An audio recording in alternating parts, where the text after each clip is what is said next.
To understand word models, we have to look at what current AI is missing. So when you use a standard image generator, the AI doesn't actually know what a cup of coffee is, for example.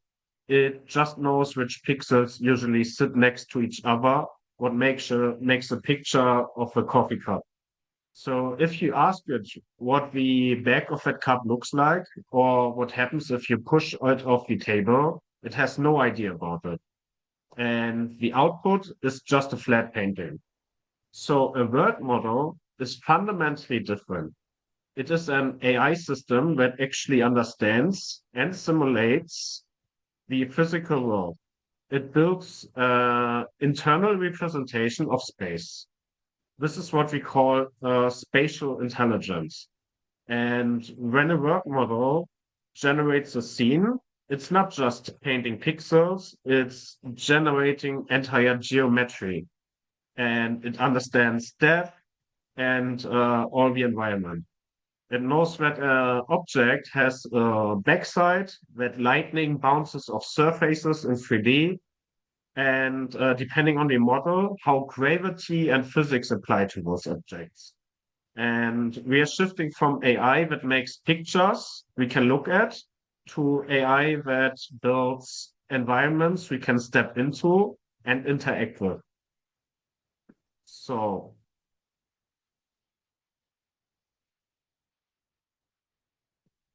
I think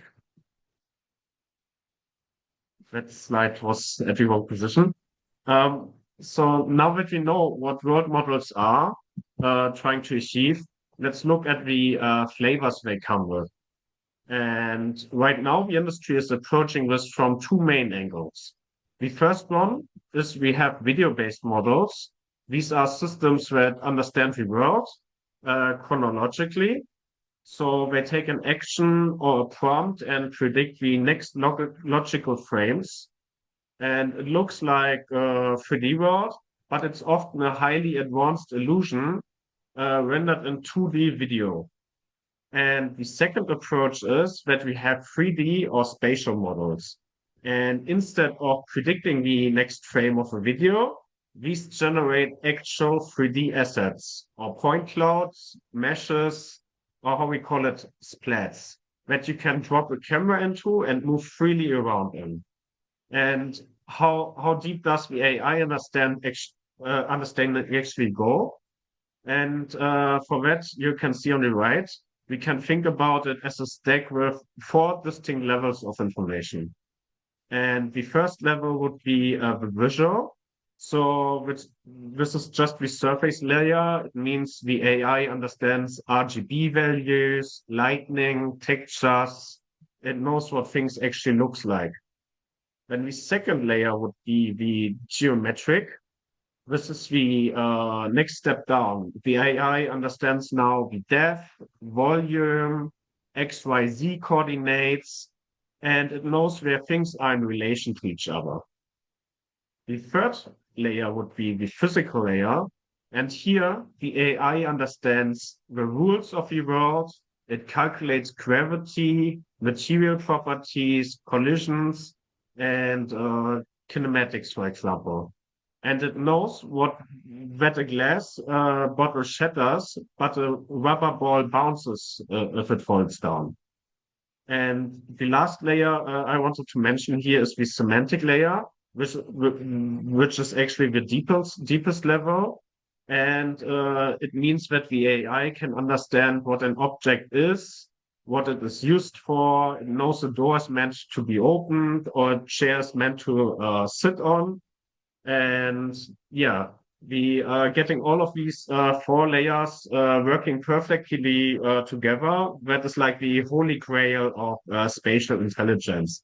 And especially over the last couple of months, we was getting much more closer to that, but that we will show you on the next slides. So what we first want to share with you here is the provider landscape. So because word models is used so much right now, the word, it's important to understand that not everyone is building the same thing. And let's look at the three major players here who are tackling both level of information very differently. So the first one is Google Genie. Genie is fascinating because it focuses heavily on interactivity. It takes an image or a prompt and generates environments you can play, like a 2D platformer. But under the hood, Genie is fundamentally a video model. And if you press jump, it predicts what the next frame of a video should actually look like. It learns mechanics and physics by basically watching like a million of hours of gameplay from videos. And it's not really generating true 3D geometry. It's just a really highly advanced illusion of a world. Although that is also quite practical, dependent on the use case, but we will come to that. And on the complete opposite end of the spectrum, we have the NVIDIA Isaac, for example, which is a physics-based model. And Isaac doesn't hallucinate pixels. It is a deterministic physics simulator, which is built on NVIDIA Omniverse, and it is used to train physical AI in robots. In Isaac, gravity is math and not just a guess. And collisions are exact, and it operates at the absolute highest level of physical layer we just talked about. And it requires really strict rules and human-built 3D assets to function.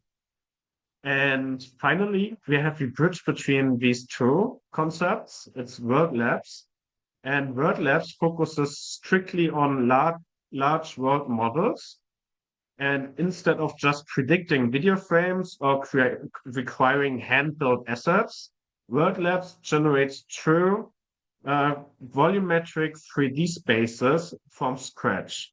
It builds actual geometry and depth that you can move a camera through. And for the rest of this presentation, we are going to zoom in specifically on World Labs, how their tool works, and what it actually takes to get their generated worlds into a real-time engine. And yeah, just keep all of these providers also in mind because dependent on your project or the use case you are planning to build, one model type can be more preferable than the other. And it is also really important to mention building with this means also thinking beyond just the engine you are building in right now and really thinking about how to fully use the capabilities these models will provide to you also in the future. So yeah, let's do a short deep dive into World Labs first before we show you more of the workflows we built for you. So how does World Labs actually work in practice? And their flagship commercial platform is called Marble. And what makes Marble so powerful is that it doesn't just give you random 3D output and force you to accept it. It gives creators deep, interactive control over the spatial intelligence process. And the best example of this is a tool inside of Marble called Chisel. I will show you that in a second. If you ever try to get an AI to generate a specific room layout using only text, you know it's almost impossible.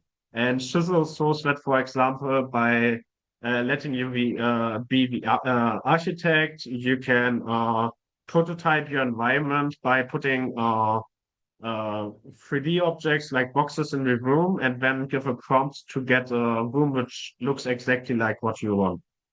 And additional to the Marble platform, which has also like other tools like capturing videos, etc., we have the World Labs API, which is really new and which we look forward to see a lot of projects at the hackathon. And yeah, everything we look at Marvel is more like about the manual process and the creative process. But if you're a developer, you probably want to build a game or robotic simulator or web app. You don't want to just click on a web platform and generate everything on the platform and then manually import it to your app. You want to have a way of directly importing it or making it part of the experience. And that's what the Word Labs API is coming for. There's just some points I want to mention about it first. So the API allows you to treat the 3D world creation as a building block, let's say, and you can send a text prompt, for example, or an image from your own application and get back a fully navigatable 3D environment. And this is exactly how platforms, yeah, turn these worlds into part of the experience.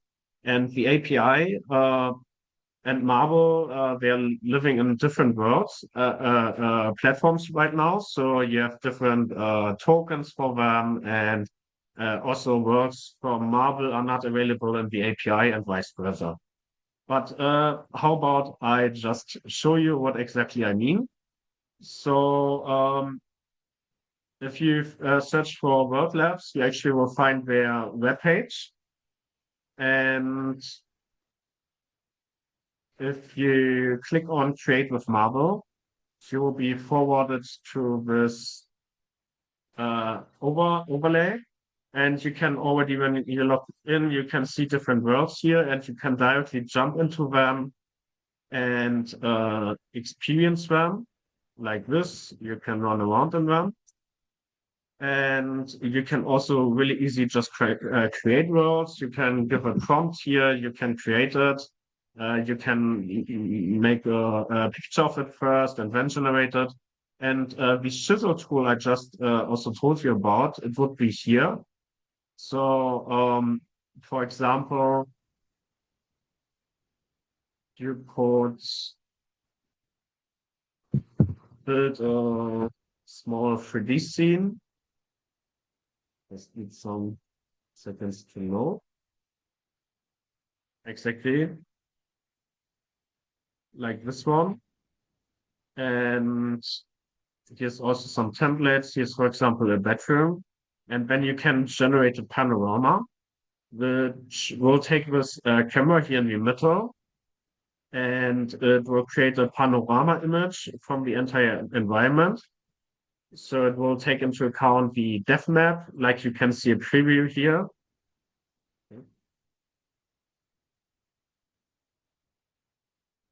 And in some seconds, you will see a preview of the room.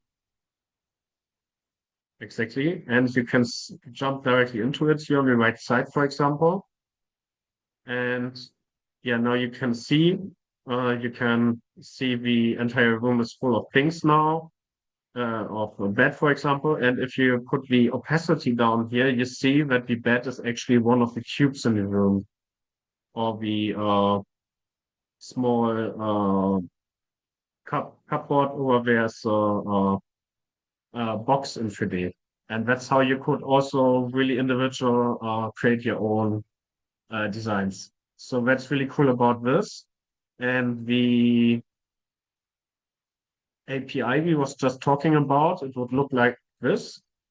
So basically what you can do here is you get some information about the AI, you can watch over your usage, and you can yeah, top up your balance with credits, which will be also provided at the hackathon. And you can create the API key, which you need later for building in your application. But we will get to that shortly, as soon. So yeah, let's get back to the presentation. So if you do all this and in the end you create your own world, there will be like different output formats or world model formats. And So when we prompt a system like Word Labs to create an environment, uh, what kind of file does it actually spit out to us, or what is the output? And to answer that, we have to unlearn traditional 3D, which is historically in games and engines like Unity or Unreal, where we use polygons. Um, we instead or which are like polygons, which you can imagine like an empty shell of triangles. Um, Instead, we will have something like Gaussian splatting, and you can think about it as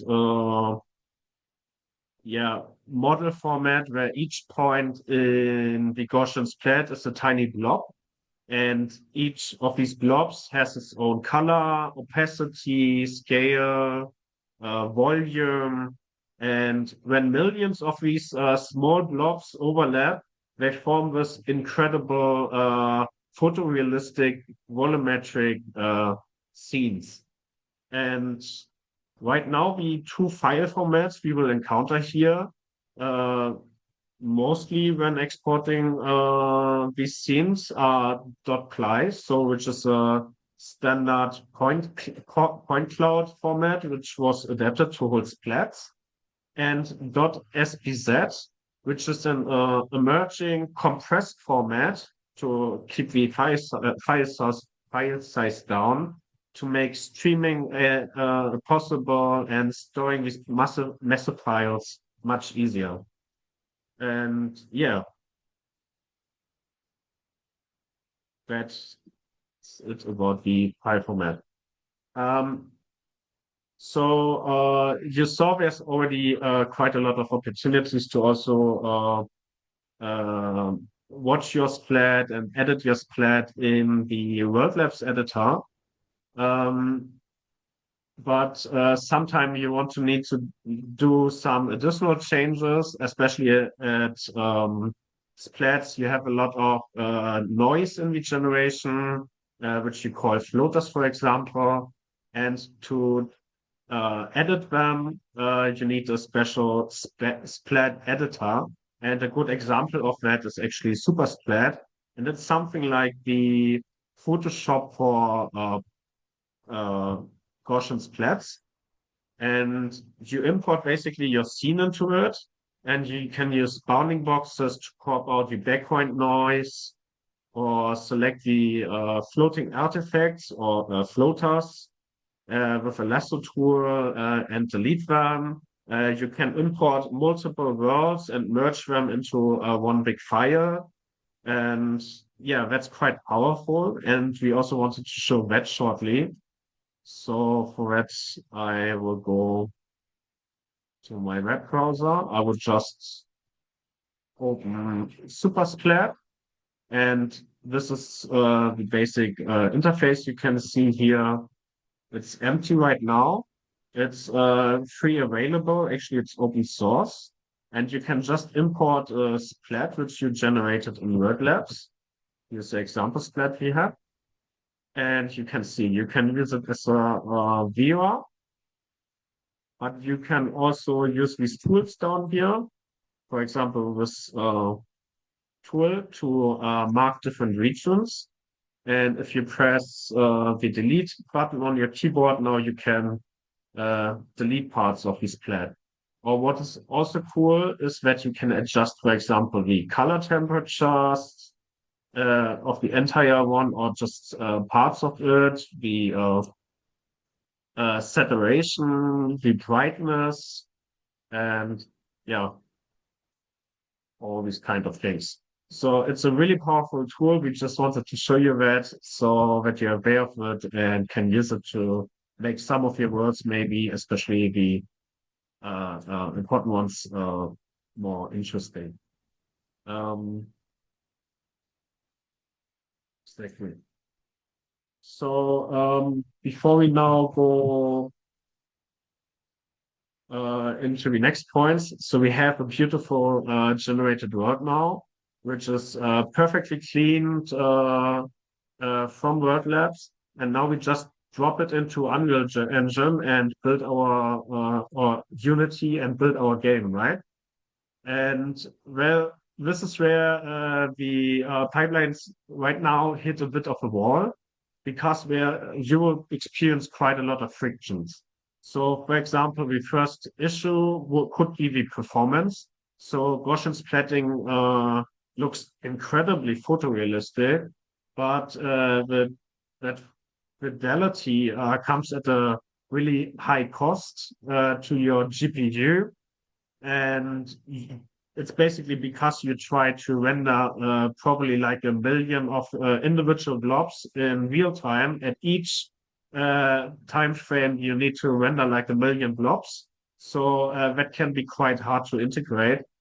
The second one is the compatibility with the engine.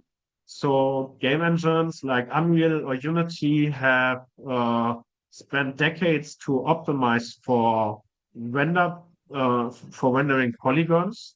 So they don't natively know what to do with a .spz file. To render them, you probably have to bypass the standard rendering pipeline using custom plugins or shaders, which are quite experimental in some cases. And they can also break maybe other functions of the engine. So that could be a problem you probably have contact with. The other one would be the lightning itself. So when a word model generates a scene, it basically bakes the lightning right into the color of the splat. So if the AI generated a room with sunlight streaming through a window, for example, those bright pixels are permanent. So if you put a dynamic flashlight in your game engine and shine it around that room, these splats will not at all react correctly to it because they don't have traditional materials which are integrated into the engines. So keep that in mind. And finally, physics can be quite a problem. So, for example, at Gaussian splatting, um, it has a visual volume, but no solid surface topology like traditional meshes. So if you drop, for example, a physics-enabled ball into a splattered room, it will fall straight through the floor, like you can see here. And to get collision working, tech artists currently have to build invisible low poly uh, meshes which matches the shape of the splat around about. And yeah, that can be quite time consuming.